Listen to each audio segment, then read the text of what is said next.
Bonjour à tous. Aujourd'hui, on entame la lecture de 1984 de George Orwell, un livre dans la même lignée que Le meilleur des mondes. Voilà, c'est vraiment des romans rigolos et plein d'enthousiasme que je vous fais partager. Mais voilà, non, c'est vraiment des romans qui font cogiter, qui font se poser les bonnes questions dans ces temps d'incertitude technologique et autres. Voilà. Donc, commençons ce nouveau livre avec le chapitre bien nommé premier. Lecture par lecture, bonsoir.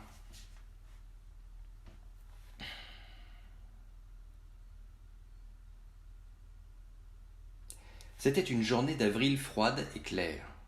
Les horloges sonnaient 13 heures. Winston Smith, le menton rentré dans le cou, s'efforçait d'éviter le vent mauvais. Il passa rapidement la porte vitrée du bloc des Maisons de la Victoire. Pas assez rapidement cependant pour empêcher que s'engouffre en même temps que lui un tourbillon de poussière et de sable. Le hall sentait le chou cuit et le vieux tapis. À l'une de ses extrémités, une affiche de couleur, trop vaste pour ce déploiement intérieur, était clouée au mur. Elle représentait simplement un énorme visage, large de plus d'1 mètre, le visage d'un homme d'environ 45 ans, à l'épaisse moustache noire, aux traits accentués et beaux. Winston se dirigea vers l'escalier.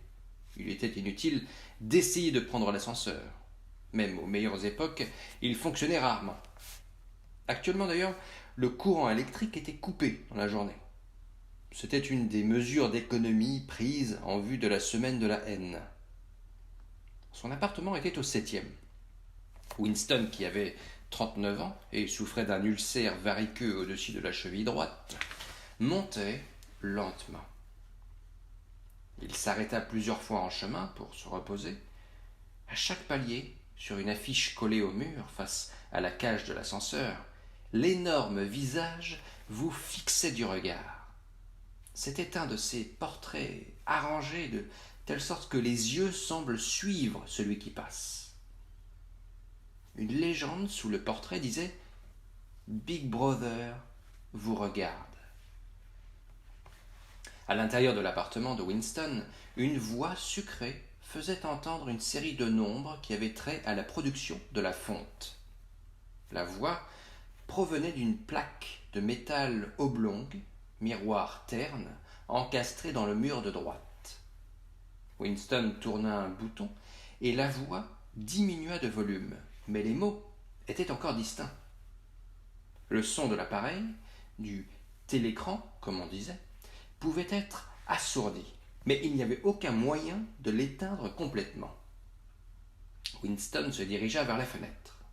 Il était de stature frêle, plutôt petite, et sa maigreur était soulignée par la combinaison bleue uniforme du parti. Il avait les cheveux très blonds, le visage naturellement sanguin, la peau durcie par le savon grossier, les lames de rasoir émoussées, et le froid de l'hiver qui venait de prendre fin. Au dehors, même à travers le carreau de la fenêtre fermée, le monde paraissait froid. Dans la rue, de petits remous de vent faisaient tourner en spirale la poussière et le papier déchiré. Bien que le soleil brillât et que le ciel fût d'un bleu dur, tout semblait décoloré, hormis les affiches collées partout. De tous les carrefours importants, le visage à la moustache noire vous fixait du regard. Il y en avait un sur le mur d'en face. « Big Brother vous regarde », répétait la légende, tandis que le regard des yeux noirs pénétrait les yeux de Winston.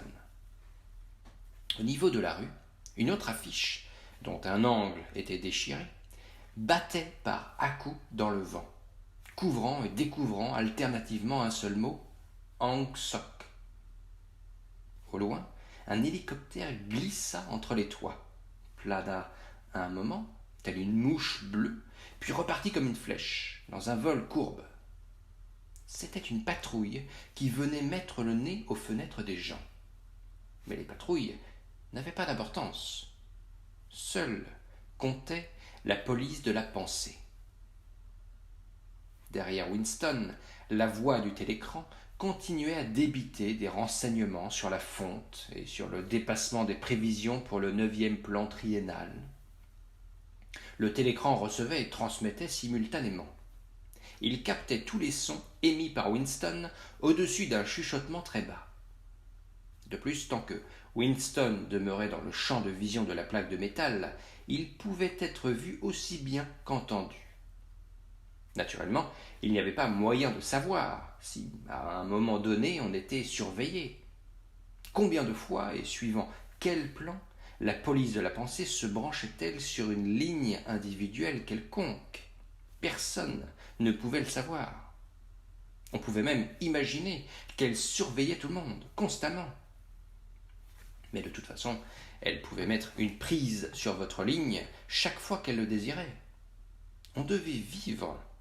On vivait, car l'habitude devient instinct en admettant que tout son émis était entendu et que, sauf dans l'obscurité, tout mouvement était perçu. Winston restait le dos tourné au télécran, bien qu'un dos, il le savait, pût être révélateur. C'était un peu plus prudent. À 1 kilomètre, le ministère de la Vérité, où il travaillait, s'élevait vaste et blanc au-dessus du paysage sinistre. « Voilà Londres », pensa-t-il avec une sorte de vague dégoût. Londres, capitale de la première région aérienne, la 3e par le chiffre de sa population des provinces de l'Océania. Il essaya d'extraire de sa mémoire quelques souvenirs d'enfance qui lui indiqueraient si Londres avait toujours été tout à fait comme il la voyait. Y avait-il toujours eu ces perspectives de maisons du XIXe siècle en ruine, ces murs étayés par des poutres, ce carton aux fenêtres pour remplacer les vitres, ces toits plâtrés de tôles ondulées, ces clôtures de jardin délabrées et penchées dans tous les sens? Y avait-il eu toujours ces emplacements bombardés où la poussière de plâtre tourbillonnait, où l'épilobe grimpait sur des monceaux de décombres? Et ces endroits où les bombes avaient dégagé un espace plus large et où avaient jailli de sordides colonies d'habitacles en bois, semblables à des cabanes à lapins? Mais c'était inutile. Winston n'arrivait pas à se souvenir. Rien ne lui restait de son enfance, hors une série de tableaux brillamment éclairés, sans arrière-plan et absolument inintelligibles. Le ministère de la Vérité, mini-vert en novlangue, frappait par sa différence avec les objets environnants. C'était une gigantesque construction pyramidale de béton d'un blanc éclatant. Elle étageait ses terrasses jusqu'à 300 mètres de hauteur. De son poste d'observation, Winston pouvait encore déchiffrer sur la façade l'inscription artistique des 3 slogans du parti. La guerre, c'est la paix. La liberté, c'est l'esclavage. L'ignorance, c'est la force. Le ministère de la Vérité comprenait, disait-on, 3000 pièces au-dessus du niveau du sol et des ramifications souterraines correspondantes. Disséminées dans Londres, il n'y avait que 3 autres constructions d'apparence et de dimensions analogues. Elles écrasaient si complètement l'architecture environnante que du toit du bloc de la Victoire, on pouvait les voir toutes les 4 simultanément. C'étaient les locaux des 4 ministères entre lesquels se partageait la totalité de l'appareil gouvernemental. Le ministère de la Vérité, qui s'occupait des divertissements, de l'information, de l'éducation et des beaux-arts. Le ministère de la Paix, qui s'occupait de la guerre. Le ministère de l'Amour, qui veillait au respect de la loi et de l'ordre. Le ministère de l'Abondance, qui était responsable des affaires économiques. Leur nom, en novlangue, était Mini-Vert, Mini-Pax, Mini-Amour et Mini-Plein. Le ministère de l'Amour était le seul réellement effrayant. Il n'avait aucune fenêtre. Winston y était jamais entré et ne s'en était même jamais trouvé à moins d'1 kilomètre, c'était un endroit où il était impossible de pénétrer, sauf pour affaires officielles, et on n'y arrivait qu'à travers un labyrinthe de barbelés enchevêtrés, de portes d'acier, de nids de mitrailleuses dissimulées. Même les rues qui menaient aux barrières extérieures étaient parcourues par des gardes en uniforme noir, à face de gorilles, armés de matraques articulées. Winston fit brusquement demi-tour. Il avait fixé sur ses traits l'expression de tranquille optimisme qu'il était prudent de montrer quand on était en face du télécran. Il traversa la pièce pour aller à la minuscule cuisine. En laissant le ministère à 7 heures, il avait sacrifié son repas de la cantine. Il n'ignorait pas qu'il n'y avait pas de nourriture à la cuisine, sauf un quignon de pain noirâtre qu'il devait garder pour le petit déjeuner du lendemain. Il prit sur l'étagère une bouteille d'un liquide incolore qui portait une étiquette blanche où s'inscrivaient clairement les mots « Gin de la victoire ». Le liquide répandait une odeur huileuse, écœurante, comme celle de l'eau-de-vie du riz des Chinois. Winston en versa presque une pleine tasse, s'arma de courage pour supporter le choc, et avala le gin comme une médecine. Instantanément, son visage devint écarlate, et des larmes lui sortirent des yeux. Le breuvage était comme de l'acide nitrique, et de plus, on avait, en l'avalant, la sensation d'être frappé à la nuque par une trique de caoutchouc. La minute d'après, cependant, la brûlure de son estomac avait disparu, et le monde commença à lui paraître plus agréable. Il prit une cigarette dans un paquet froissé, marqué « Cigarette de la victoire », et imprudemment l'atteint verticalement, ce qui fit tomber le tabac sur le parquet. Il fut plus heureux avec la cigarette suivante.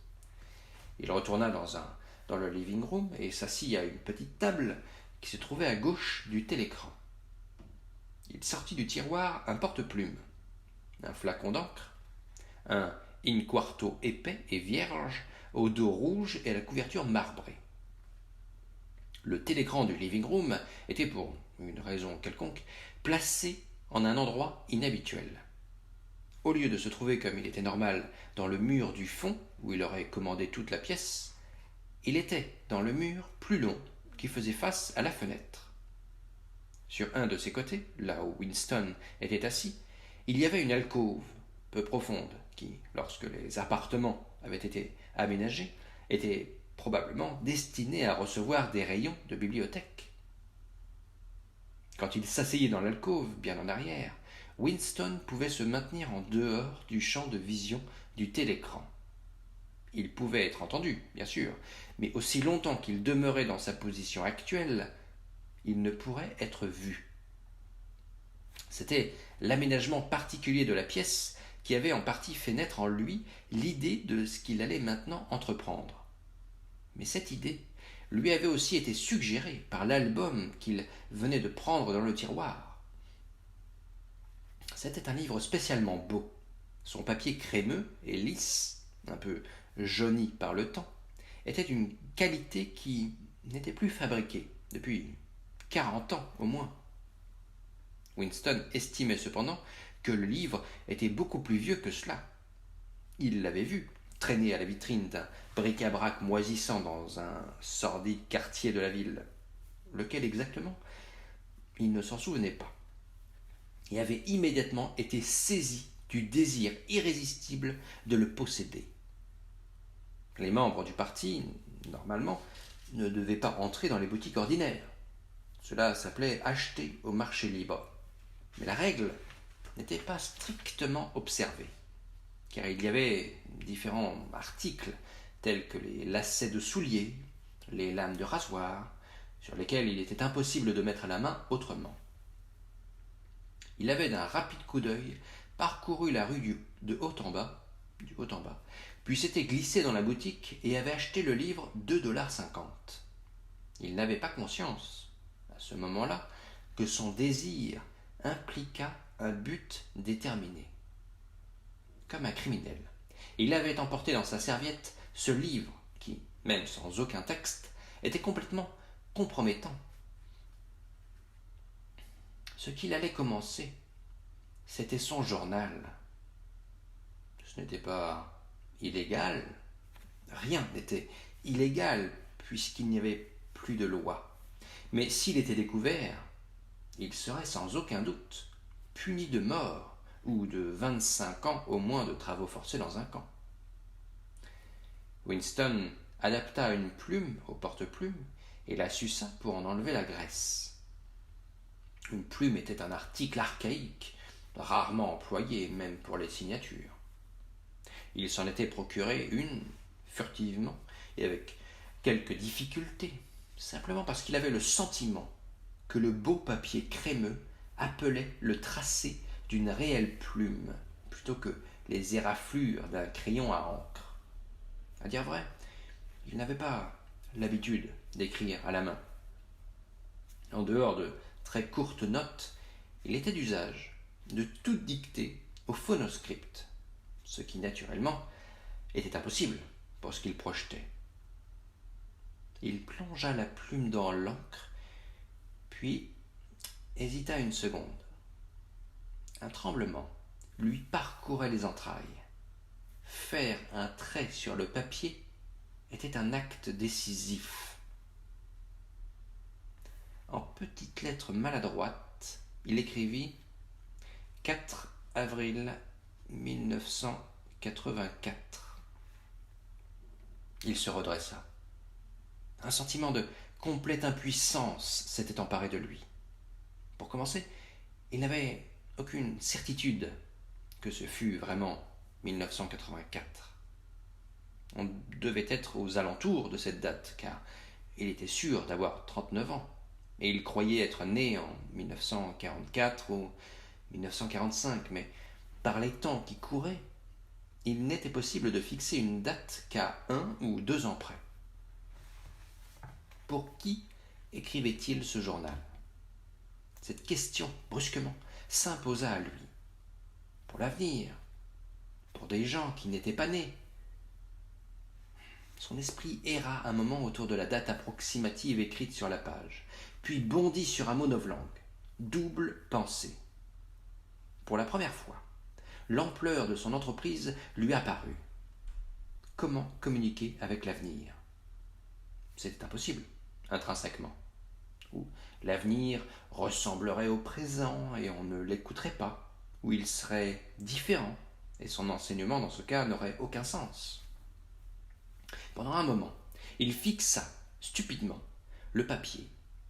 L'émission du télécran s'était changée en une stridente musique militaire. Winston semblait non seulement avoir perdu le pouvoir de s'exprimer, mais avoir même oublié ce qu'il avait d'abord eu l'intention de dire. Depuis des semaines, il se préparait à ce moment, et il ne lui était jamais venu à l'esprit que ce dont il aurait besoin, c'était de courage. Écrire était facile. Tout ce qu'il avait à faire, c'était transcrire l'interminable monologue ininterrompu qui, littéralement, depuis des années, se poursuivait dans son cerveau.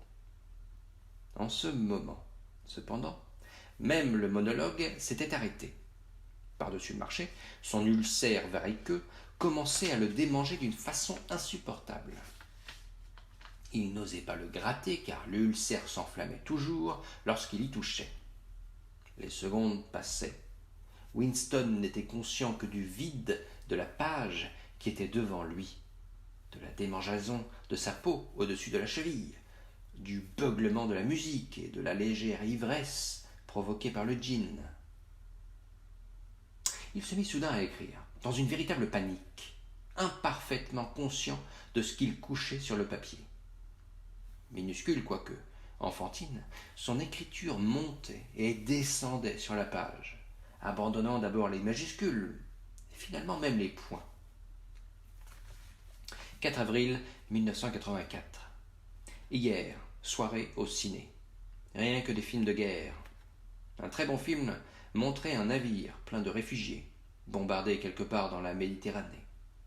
Auditoire très amusé par les tentatives d'un gros homme gras qui essayait d'échapper en nageant à la poursuite d'un hélicoptère. On le voyait d'abord se vautrer dans l'eau comme un marsouin, puis on l'apercevait à travers le viseur du canon de l'hélicoptère.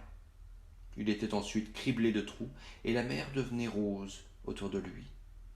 Puis il sombrait aussi brusquement que si les trous avaient laissé pénétrer l'eau.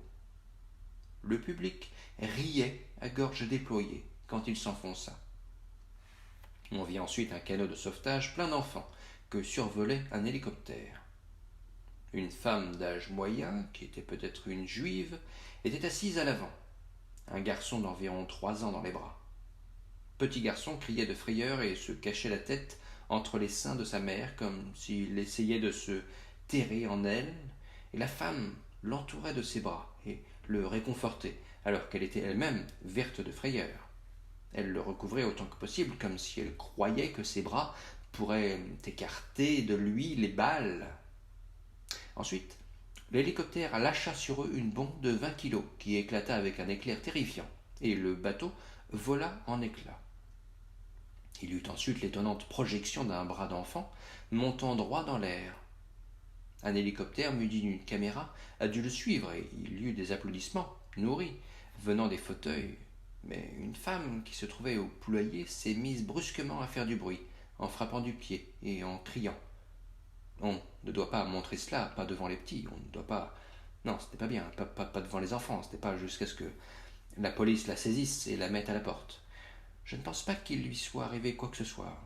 Personne ne s'occupe de ce que disent les prolétaires, les typiques réactions prolétaires, jamais on... Winston s'arrêta d'écrire, en partie parce qu'il souffrait d'une crampe.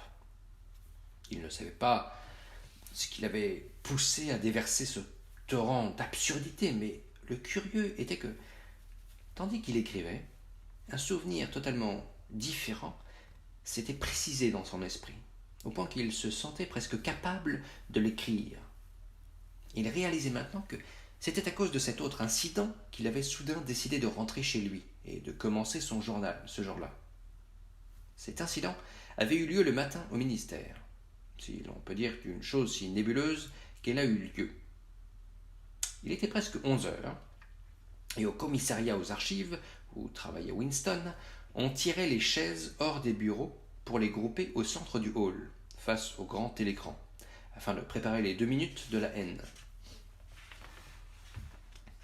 Winston prenait place dans un des rangs du milieu, quand 2 personnes qu'il connaissait de vue, mais à qui il n'avait jamais parlé, entrèrent dans la salle à l'improviste. L'une était une fille qu'il croisait souvent dans les couloirs.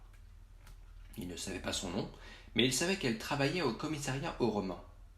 Il l'avait parfois vue avec des mains huileuses et tenant une clé anglaise. Elle s'occupait probablement à quelque besogne mécanique sur l'une des machines à écrire des romans. C'était une fille d'aspect hardi, d'environ 27 ans, aux épais cheveux noirs, au visage couvert de taches de rousseur, à l'allure vive et sportive. Une étroite ceinture rouge, emblème de la Ligue anti-sexe des juniors, plusieurs fois enroulée à sa taille par-dessus sa combinaison, était juste assez serrée pour faire ressortir la forme agile et dure de ses hanches. Winston l'avait détestée dès le premier coup d'œil. Il savait pourquoi. C'était à cause de l'atmosphère de terrain de hockey, de bains froids, de randonnées en commun, de rigoureuse propreté morale qu'elle s'arrangeait pour transporter avec elle. Il détestait presque toutes les femmes, surtout celles qui étaient jeunes et jolies. C'étaient toujours les femmes, et spécialement les jeunes, qui étaient les bigotes du parti. Avaleuses de slogans, espionnes amateurs, dépisteuses d'hérésie. Mais cette fille en particulier lui donnait l'impression qu'elle était plus dangereuse que les autres. Une fois, alors qu'ils se croisaient dans le corridor, elle lui avait lancé un rapide regard de côté qui semblait le transpercer et l'avait rempli un moment d'une atroce terreur. L'idée lui avait même traversé l'esprit qu'elle était peut-être un agent de la police de la pensée. C'était à vrai dire très improbable. Néanmoins, il continuait à ressentir un malaise particulier fait de frayeur autant que d'hostilité chaque fois qu'elle se trouvait près de lui quelque part. L'autre personne était un homme, nommé O'Brien, membre du parti intérieur. Il occupait un poste si important et si élevé que Winston n'avait qu'une idée obscure de ce qu'il pouvait être. Un silence momentané s'établit dans le groupe des personnes qui entouraient les chaises quand elles virent approcher sa combinaison noire, celle d'un membre du parti intérieur. O'Brien était un homme grand et corpulent, au cou épais, au visage rude, brutal, caustique. En dépit de cette formidable apparence, il avait un certain charme dans les manières. Il avait une façon d'assurer ses lunettes sur son nez qui était curieusement désarmante et, d'une manière indéfinissable, curieusement civilisée. C'était un geste qui, si quelqu'un pouvait encore penser en termes semblables, aurait rappelé celui d'un homme du XVIIIe siècle, offrant sa tabatière. Winston avait vu O'Brien une douzaine de fois peut-être, dans un nombre presque égal d'années. Il se sentait attiré par lui. Ce n'était pas seulement parce qu'il était intrigué par le contraste entre l'urbanité des manières d'O'Brien et son physique de champion de lutte. C'était beaucoup plus à cause de la croyance secrète. Ce n'était peut-être pas une croyance, mais seulement un espoir, que l'orthodoxie de la politique d'O'Brien n'était pas parfaite. Quelque chose dans son visage le suggérait irrésistiblement. Mais peut-être n'était-ce pas la non-orthodoxie qui s'était inscrite sur son visage, mais simplement l'intelligence. De toute façon, il paraissait être quelqu'un à qui on pourrait parler, si l'on pouvait duper le télécran et le voir seul. Winston n'avait jamais fait le moindre effort pour vérifier cette supposition. En vérité, il n'y avait aucun moyen de la vérifier. O'Brien, à ce moment, regarda son bracelet-montre, vit qu'il était près de 11 heures et décida, de toute évidence, de rester dans le commissariat aux archives jusqu'à la fin des 2 minutes de la haine. Il prit une chaise sur le même rang que Winston, 2 places plus loin. Une petite femme rousse, qui travaillait dans la cellule voisine de celle de Winston, les séparait. La fille aux cheveux noirs était assise, immédiatement derrière eux. Un instant plus tard, un horrible crissement, comme celui de quelque monstrueuse machine tournant sans huile, éclata dans le grand télécran du bout de la salle. C'était un bruit à vous faire grincer des dents et à vous hérisser les cheveux. La haine avait commencé.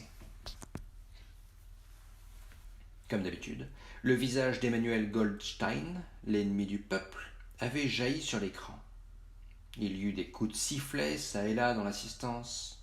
La petite femme rousse jeta un cri de frayeur et de dégoût. Goldstein était le renégat et le traître. Il y avait longtemps, combien de temps, personne ne le savait exactement, il avait été l'un des meneurs du parti, presque au même titre que Bibbrother lui-même. Il s'était engagé dans une activité contre-révolutionnaire, avait été condamné à mort, s'était mystérieusement échappé et avait disparu. Le programme des 2 minutes de la haine variait d'un jour à l'autre, mais il n'y en avait pas dans lequel Goldstein ne fût la principale figure. Il était le traître fondamental, le premier profanateur de la pureté du parti. Tous les crimes subséquents contre le parti, trahison, actes de sabotage, hérésie, déviation, jaillissaient directement de son enseignement. Quelque part, on ne savait où il vivait, et encore, et on ourdissait de conspirations. Peut-être au-delà des mers, sous la protection des maîtres étrangers qui le payaient. Peut-être, comme on le murmurait parfois, dans l'Océania même, en quelques lieux secrets. Le diaphragme de Winston s'était contracté. Il ne pouvait voir le visage de Goldstein sans éprouver un pénible mélange d'émotions.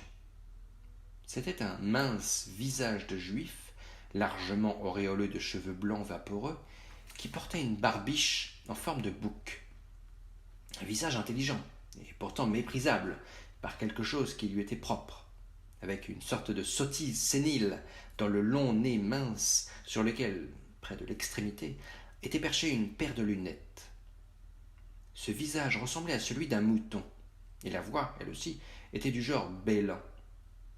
Goldstein débitait sa venimeuse attaque habituelle contre les doctrines du parti. Une attaque si exagérée et si perverse qu'un enfant aurait pu la percer à jour, et cependant juste assez plausible pour remplir chacun de la crainte que d'autres, moins bien équilibrés, pussent s'y laisser prendre. Goldstein insultait Big Brother, dénonçait la dictature du parti, exigeait l'immédiate conclusion de la paix avec l'Eurasia, défendait la liberté de parler, la liberté de la presse, la liberté de réunion, la liberté de penser. Il criait hystériquement que la révolution avait été trahie, et cela en un rapide discours polysyllabique, qui était une parodie du style habituel des orateurs du parti, et comprenait même des mots novlangues, plus de mots novlangues même qu'aucun orateur du parti n'aurait normalement employé dans la vie réelle. Et pendant ce temps, pour que personne ne pût douter de la réalité de ce que recouvrait le boniment spécieux de Goldstein derrière sa tête, sur l'écran, marchaient les colonnes sans fin de l'armée eurasienne, rang après rang d'hommes à l'aspect robuste, au visage inexpressif d'asiatiques, qui venaient déboucher sur l'écran et s'évanouissaient pour être immédiatement remplacés par d'autres exactement semblables. Le sourd martèlement rythmé des bottes des soldats formait l'arrière-plan de la voix bêlante de Goldstein. Avant les 30 secondes de la haine, la moitié des assistants laissaient échapper des exclamations de rage. Le visage de mouton satisfait et la terrifiante puissance de l'armée eurasienne étaient plus qu'on n'en pouvait supporter. Par ailleurs, voir Goldstein, ou même penser à lui, produisait automatiquement la crainte et la colère. Il était un objet de haine plus constant que l'Eurasia ou l'Estasia, puisque lorsque l'Océania était en guerre avec une de ses puissances, elle était généralement en paix avec l'autre. Mais l'étrange était que, bien que Goldstein fût haï et méprisé par tout le monde, bien que tous les jours et 1 millier de fois par jour, sur les estrades, au télécran, dans les journaux, dans les livres, ces théories fussent réfutées, écrasées, ridiculisées, que leur pitoyable sottise fût exposée au regard de tous, en dépit de tout cela, son influence ne semblait jamais diminuer. Il y avait toujours de nouvelles dupes qui attendaient d'être séduites par lui. Pas un jour ne passait que des espions et des saboteurs à ses ordres ne fussent démasqués par la police de la pensée. Il commandait une grande armée ténébreuse, un réseau clandestin de conspirateurs qui se consacrait à la chute de l'État. On croyait que cette armée s'appelait la Fraternité. Il y avait aussi des histoires que l'on chuchotait à propos d'un livre terrible, résumé de toutes les hérésies dont Goldstein était l'auteur, et qui circulait clandestinement, çà et là. Ce livre n'avait pas de titre. Les gens s'y référaient, s'ils ne s'y référaient jamais, en disant simplement le livre. Mais on ne savait de telles choses que par de vagues rumeurs. Ni la fraternité, ni le livre n'étaient des sujets qu'un membre ordinaire du parti mentionnerait s'il pouvait l'éviter. À la seconde minute, la haine tourna au délire. Les gens sautaient sur place et criaient de toute leur force pour s'efforcer de couvrir le bêlement affolant qui venait de l'écran. Même le lourd visage d'O'Brien était rouge. Il était assis, très droit, sur sa chaise. Sa puissante poitrine se gonflait et se contractait comme pour résister à l'assaut d'une vague. La petite femme aux cheveux roux avait tourné au rose vif, et sa bouche s'ouvrait et se fermait comme celle d'un poisson hors de l'eau. La fille brune, qui était derrière Winston, criait « Cochon, cochon, cochon !» Elle saisit soudain un lourd dictionnaire novlangue et le lança sur l'écran. Il atteignit le nez de Goldstein et rebondit. La voix continuait, inexorable. Dans un moment de lucidité, Winston se vit, criant avec les autres et frappant violemment du talon contre les barreaux de sa chaise. L'horrible, dans ces 2 minutes de la haine, était non qu'on fût obligé d'y jouer un rôle, mais que l'on ne pouvait, au contraire, éviter de s'y joindre. Au bout de 30 secondes, toute feinte, toute dérobade devenait inutile. Une hideuse extase, faite de frayeur et de rancune, un désir de tuer, de torturer, d'écraser des visages sous un marteau, semblait se répandre dans l'assistance comme un courant électrique et transformer chacun, même contre sa volonté, en un fou vociférant et grimaçant. Mais la rage que ressentait chacun était une émotion abstraite, indirecte, que l'on pouvait tourner d'un objet vers un autre, comme la flamme d'un photophore. Ainsi, à un moment, la haine qu'éprouvait Winston n'était pas du tout dirigée contre Goldstein, mais contre Big Brother, le parti et la police de la pensée. À de tels instants, son cœur allait en solitaire hérétique, bafoué sur l'écran, seul gardien de la vérité et du bon sens dans un monde de mensonges. Pourtant, l'instant d'après, Winston était de cœur avec les gens qui l'entouraient, et tout ce que l'on disait de Goldstein lui semblait vrai. Sa secrète aversion contre Big Brother se changeait alors en adoration. Big Brother semblait s'élever, protecteur invincible et sans frayeur, dressé comme un roc contre les hordes asiatiques. Goldstein, en dépit de son isolement, de son impuissance et du doute qui planait sur son existence même, semblait un sinistre enchanteur, capable, par le seul pouvoir de sa voix, de briser la structure de la civilisation. On pouvait même, par moments, tourner le courant de sa haine dans une direction ou une autre, par un acte volontaire, par un violent effort analogue à celui par lequel, dans un cauchemar, la tête s'arrache de l'oreiller. Winston réussit soudain à transférer sa haine, du visage qui était sur l'écran, à la fille aux cheveux noirs placée derrière lui. De vivaces et splendides hallucinations lui traversèrent rapidement l'esprit. Cette fille, il la fouettait à mort avec une trique de caoutchouc. Il l'attachait nue à un poteau et la criblait de flèches comme un Saint-Sébastien. Il la violait et au moment de la jouissance lui coupait la gorge. Il réalisa alors, mieux qu'auparavant, pour quelle raison exactement il la détestait.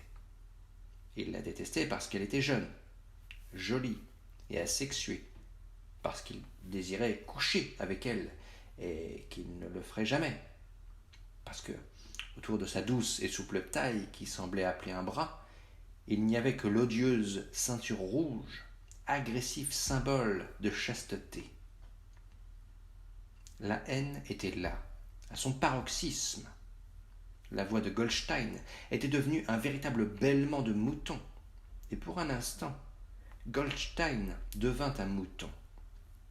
Puis le visage de mouton se fondit en une silhouette de soldat eurasien qui avança, puissant et terrible, dans le grondement de sa mitrailleuse, et sembla jaillir de l'écran, si bien que quelques personnes du premier rang reculèrent sur leurs sièges. Mais au même instant, ce qui provoqua chez tous un profond soupir de soulagement, la figure hostile fut remplacée, en fondu, par le visage de Big Brother, aux cheveux et à la moustache noire, plein de puissance et de calme mystérieux, et si large qu'il occupa presque tout l'écran. Personne n'entendit ce que disait Big Brother. C'était simplement quelques mots d'encouragement, le genre de mots que l'on prononce dans le fracas d'un combat. Ils ne sont pas précisément distincts, mais ils restaurent la confiance par le fait même qu'ils sont dits. Le visage de Big Brother disparut ensuite et, à sa place, les 3 slogans du parti s'inscrivirent en grosses majuscules. La guerre, c'est la paix. La liberté, c'est l'esclavage.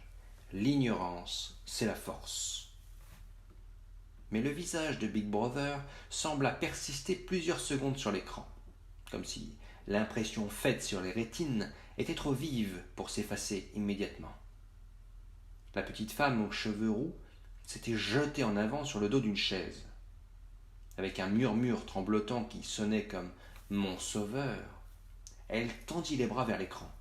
Puis elle cacha son visage dans ses mains. Elle priait. L'assistance fit alors éclater en chœur un chant profond, rythmé et lent. B, B, B, B, B, B.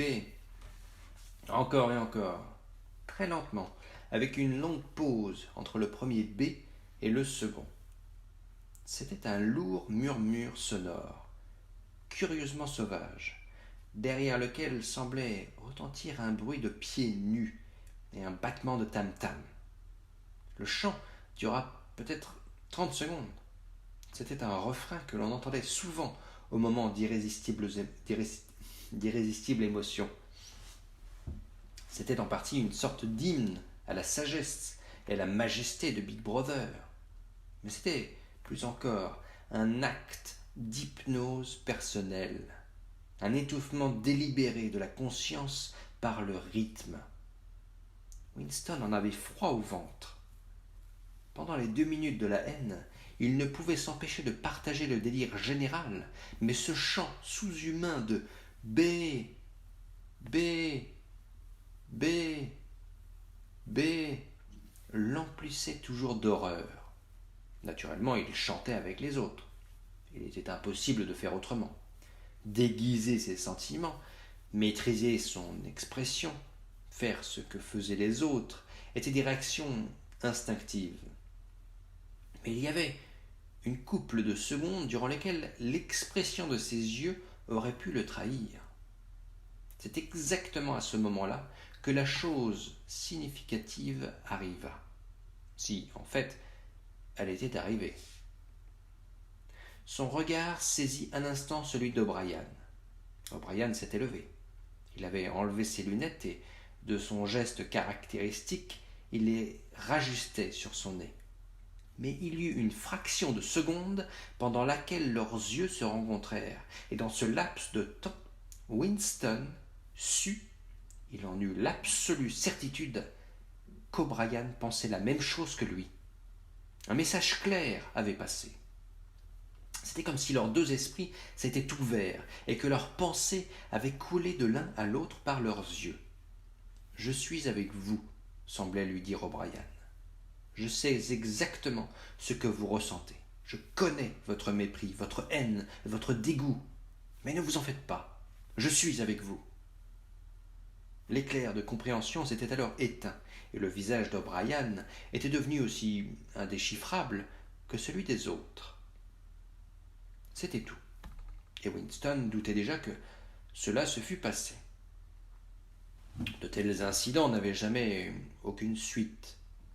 Leur seul effet était de garder vivace en lui la croyance, l'espoir que d'autres que lui étaient les ennemis du parti. Peut-être les rumeurs de vastes conspirations étaient-elles après tout exactes. Peut-être la fraternité existait-elle réellement? Il était impossible, en dépit des innombrables arrestations, confessions et exécutions, d'être sûr que la fraternité n'était pas simplement un mythe. Il y avait des jours où il croyait, des jours où il ne croyait pas. On ne possédait pas de preuves, mais seulement de vacillantes lueurs qui pouvaient tout signifier ou rien. Bribes entendues de conversation, griffonnages indistincts sur les murs des water. Une fois même, lors de la rencontre de deux étrangers, un léger mouvement des mains qui aurait pu être un signe de reconnaissance.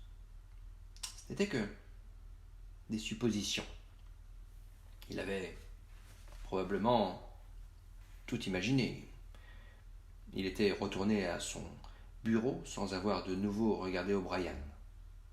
L'idée de prolonger leur contact momentané lui traversa à peine l'esprit. Cela aurait été tout à fait dangereux, même s'il avait su comment s'y prendre. Pendant 1, 2 secondes, Ils avaient échangé un regard équivoque, et l'histoire s'arrêtait là. Même cela pourtant était un événement mémorable dans la solitude fermée où chacun devait vivre. Winston se réveilla et se redressa. Il érecuta. Le gin lui remontait de l'estomac. Son attention se concentra de nouveau sur la page. Il s'aperçut que pendant qu'il s'était oublié à méditer, il avait écrit d'une façon automatique. Ce n'était plus la même écriture maladroite et serrée. Sa plume avait glissé voluptueusement sur le papier lisse et avait tracé plusieurs fois, en grandes majuscules nettes, les mots « Abba, Big Brother »,« Abba, Big Brother »,« Abba, Big Brother ». La moitié d'une page en était couverte. Il ne put lutter contre un accès de panique. C'était absurde, car le fait d'écrire ces mots n'était pas plus dangereux que l'acte initial d'ouvrir un journal. Mais il fut tenté, un moment, de déchirer les pages gâchées et d'abandonner entièrement son entreprise. Il n'en fit cependant rien, car il savait que c'était inutile, qu'il écrivît ou n'écrivît pas. Abba Big Brother n'avait pas d'importance. Qu'il continuât ou arrêtât le journal n'avait pas d'importance. De toute façon, la police de la pensée ne le raterait pas. Il avait perpétré, et aurait perpétré, même s'il n'avait jamais posé la plume sur le papier, le crime fondamental qui contenait tous les autres. Crime par la pensée, disait-on. Le crime par la pensée n'était pas de ceux que l'on peut éternellement dissimuler. On pouvait ruser avec succès pendant un certain temps, même pendant des années. Mais tôt ou tard, c'était forcé. Il vous avait. C'était toujours la nuit. Les arrestations avaient invariablement lieu la nuit. Il y avait le brusque sursaut du réveil, la main rude qui secoue l'épaule, les lumières qui éblouissent, le cercle de visages durs autour du lit. Dans la grande majorité des cas, il n'y avait pas de procès, pas de déclaration d'arrestation. Des gens disparaissaient, simplement, toujours pendant la nuit. Leurs noms étaient supprimés des registres, tout souvenir de leurs actes était effacé, leur existence était niée, puis oubliée. Ils étaient abolis, rendus au néant, vaporisés, comme on disait. Winston, un instant, fut en proie à une sorte d'hystérie. Il se mit à écrire en un gribouillage rapide et désordonné. Ils me fusilleront, ça m'est égal. Ils me troueront la nuque, cela m'est égal. Abba Big Brother. Ils visent toujours la nuque, cela m'est égal. Abba Big Brother. Il se renversa sur sa chaise. Il se renversa sur sa chaise, légèrement honteux de lui-même, et déposa son porte-plume. Puis il sursauta violemment. On frappait à la porte. Déjà ? Il resta assis, immobile comme une souris, dans l'espoir futile que le visiteur, quel qu'il fût, s'en irait après un seul appel. Mais non, le bruit se répéta. Le pire serait de faire attendre. Son cœur battait à se rompre, mais son visage, grâce à une longue habitude, était probablement sans expression. Il se leva et se dirigea lourdement vers la porte.